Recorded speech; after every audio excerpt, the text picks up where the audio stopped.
Welcome back to RS Thinks. In this video we've got the ID.Buzz, kindly lent to me by Marshall VW of St Albans. Thank you for making that possible.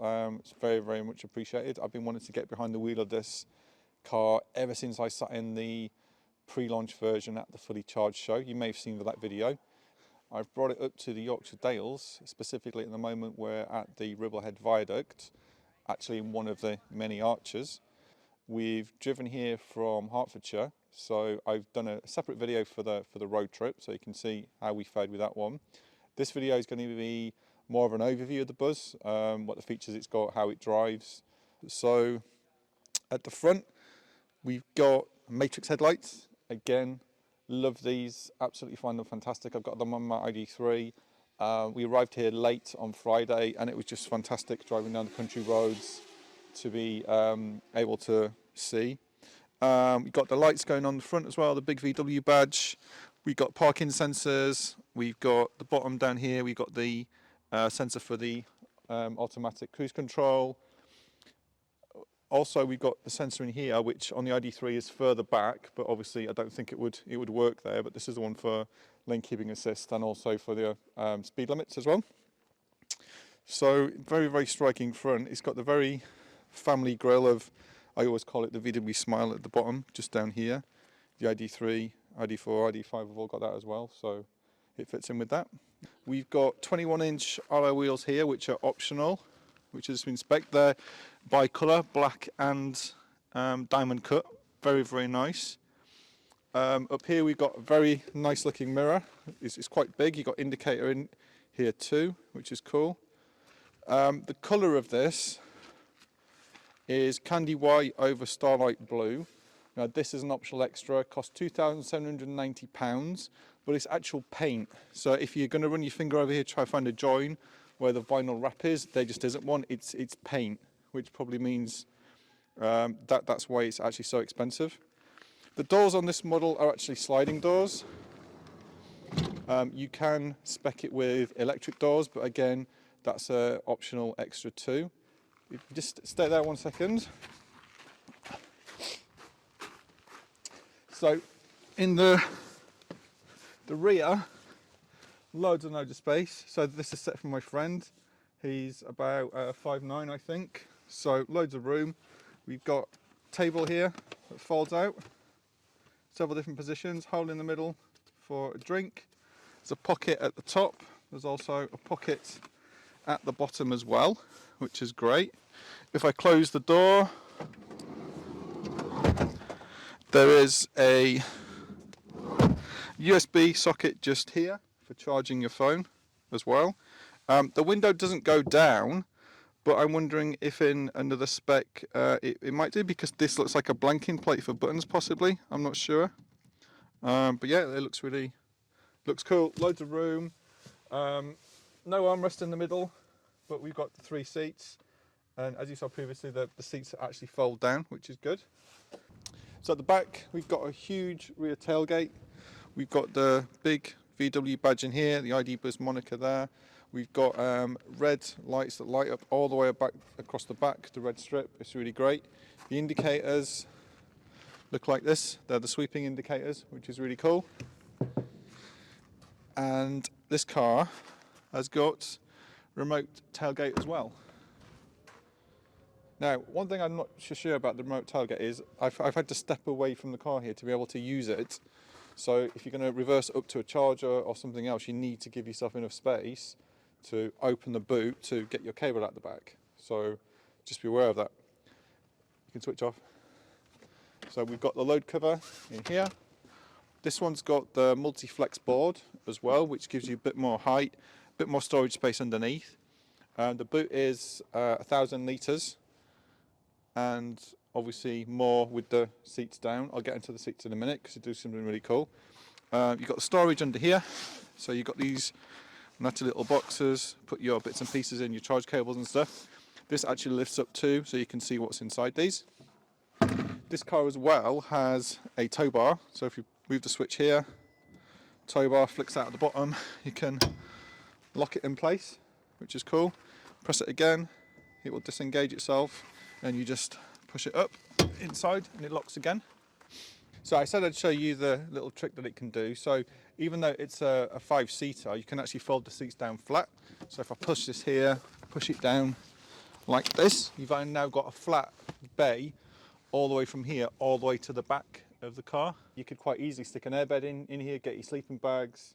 You could go away for the weekend. You could camp in this as well if you wanted to. There is a camper version coming, but until then, this is how you would do it. Interior is really good.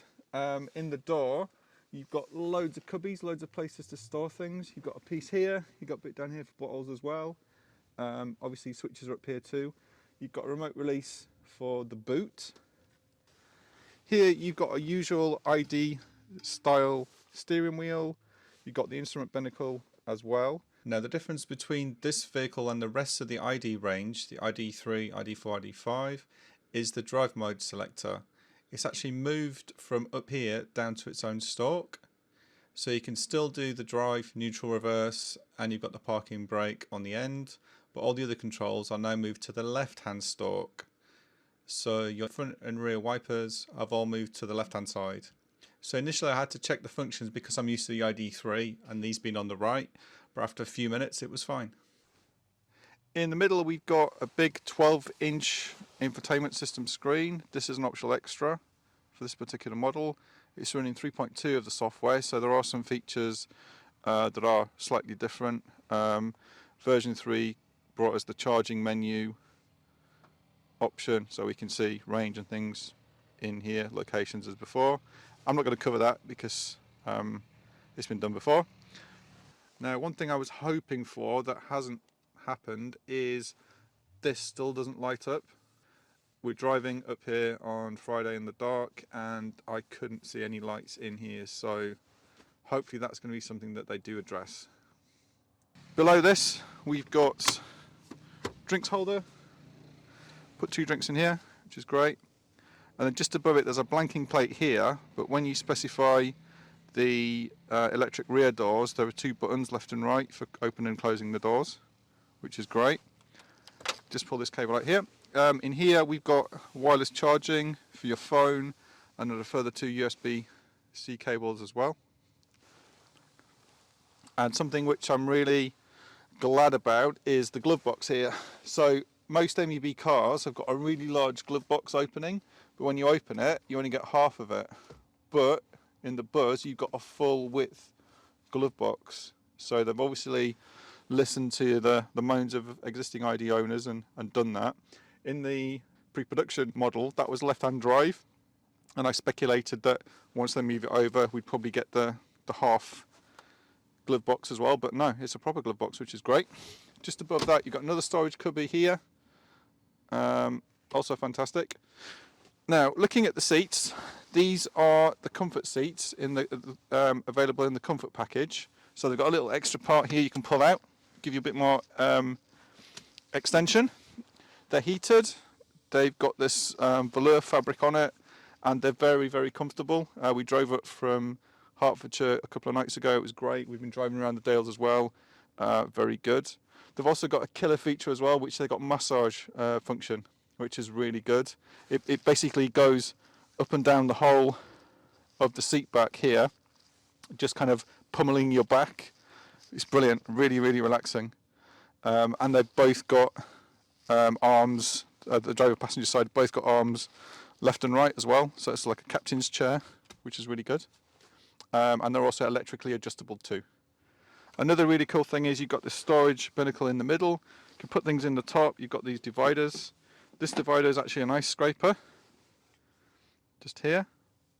This divider has got a bottle cap opener in it too, and you can put it anywhere in here. You can also have a little flap at the front to store things in, and there's a drawer at the back which has got quite ample space too. And the best thing is you can actually lift this out, you can move it, put it wherever you want, you can spin it around, do it the other way, and then it just clips back in just like that, which I think is really, really good idea. Been driving it for a few days now, and I can say it's really comfortable. The driving position is really good. You're quite high, so especially for the Dales you can see over the tops of the walls, so you can see into the fields and see the pheasants and the sheep and the animals and things, which is really nice.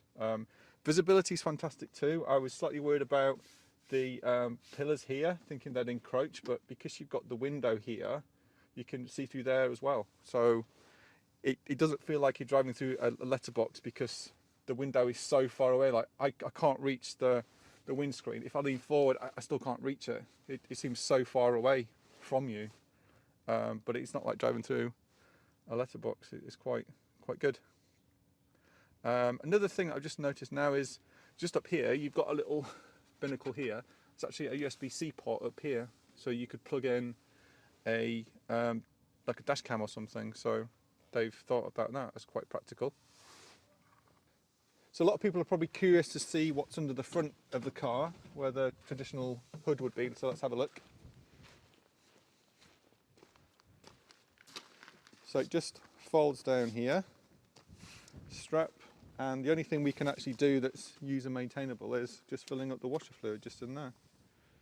But very neat, very well packaged. You've got some kind of polystyrene thing here, and looks like a battery terminal there. Yeah, there's a positive terminal just underneath there as well, so if you needed to charge or jump or something, I assume you could do it from there.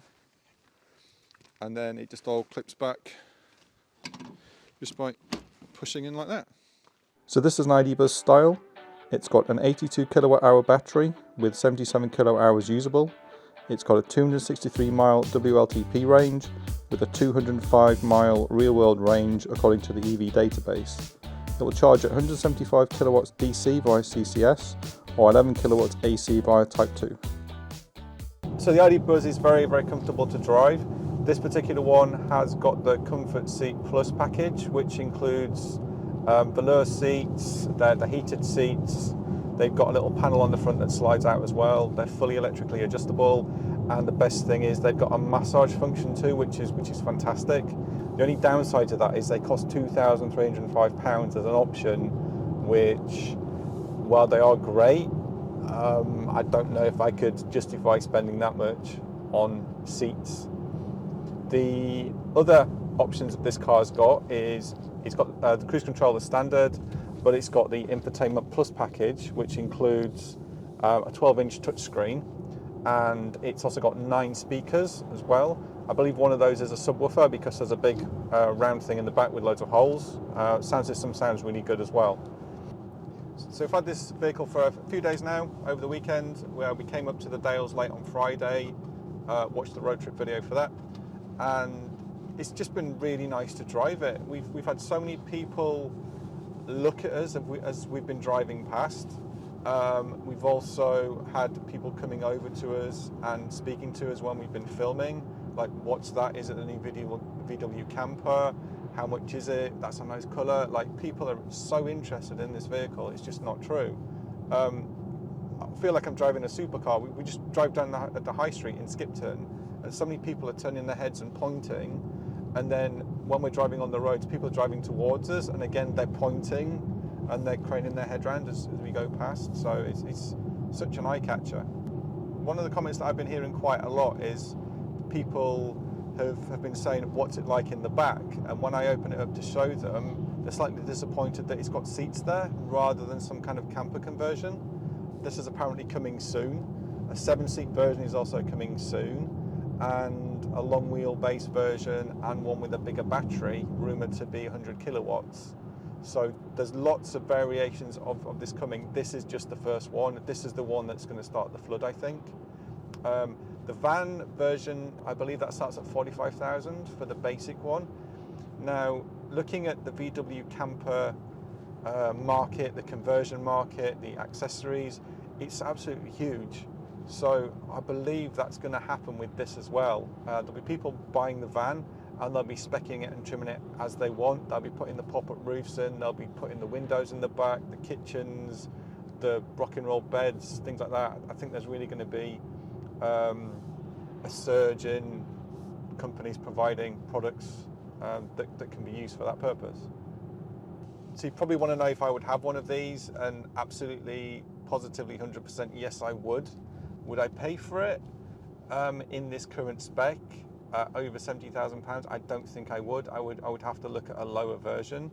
but then maybe I'd feel I'm missing out and not getting the same experience. I don't know, but it is a very, very expensive vehicle.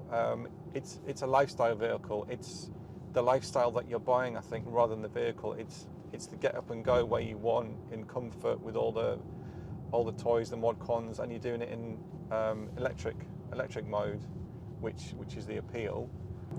At the moment, the Buzz is probably more like a people carrier than like a camper, just because of the 5 seats. And if you've got a family, it's going to be great. They've got ample space in the back. You've got loads of room in the boot to put all bits and pieces in. If you're going outdoor pursuits like snowboarding, skiing, skateboarding, whatever it is that you would do with a young family. There are mounts on the top for a roof rack.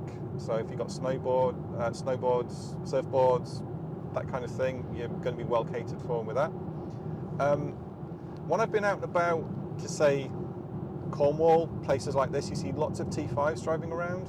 Now, if you're going to go electric, one thing you're going to have to factor in as well is the places you would have traditionally gone with a traditional camper, you're going to have to see if there's charging facilities there first. We came to the Yorkshire Dales, and we've been based in Skipton for the last couple of days, and there was a choice of 2 rapid chargers. There was a Genie Point and there was an Osprey. The Genie Point was working fine until yesterday evening, when it just wasn't working anymore. So we went around the corner, found the Osprey. Of the 2 Osprey units there, one of them wasn't working for CCS, so we had to wait just a couple of minutes till the car moved off, and then we plugged in and we were fine. But if you're going to be using this to do all your lifestyle things and all your trips and trekking off to places you would traditionally go, you've got to check your infrastructure to see if you've got chargers there, and chargers that work as well. So we've finished filming. We're heading away from Ribblehead now, just approaching Skipton. Our next destination is York, where I've got a little surprise for the end of the video, so please keep watching and all will be revealed.